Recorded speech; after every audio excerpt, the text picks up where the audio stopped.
Pagmamahal. Kung mahal mo talaga ang isang tao, hindi ka maghahanap ng wala sa kanya. Makontento ka kung anong meron siya. Tanggapin mo kung ano ang mabibigay niya. Kaya ka nga nagmahal dahil may pakiramdam ka, hindi dahil may kailangan ka.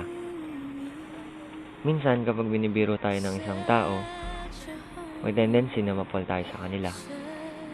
Pero tandaan mo na hindi ka naman pwedeng magmahal na nagbibiro ka lang.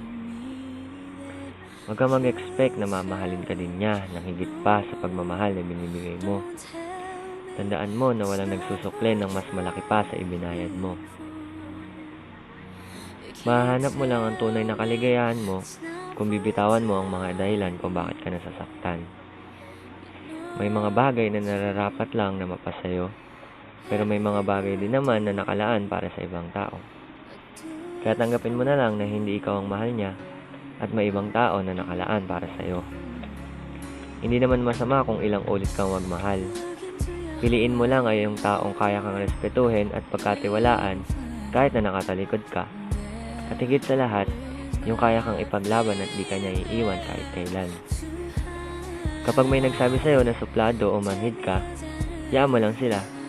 Inggit lang sila kasi ikaw nagmahal ka ng isa at hindi mo ipagpapalit sa iba. Ang pagiging in love ay parang computer shop.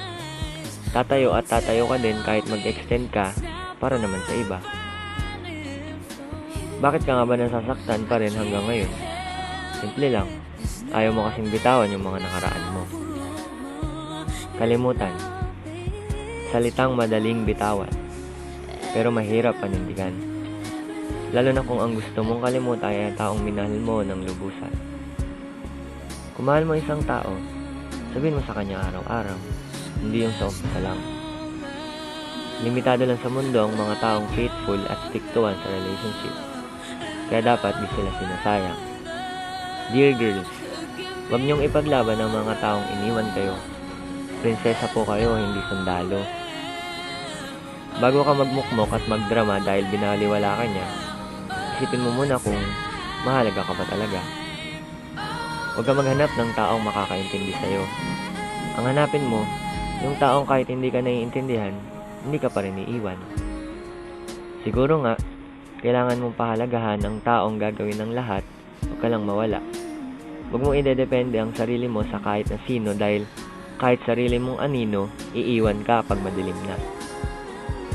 Ingatan mo yung taong palabiro, palatawa, makulit at mapang-asar. Kadalasan kasi, sila yung masarap magmahal.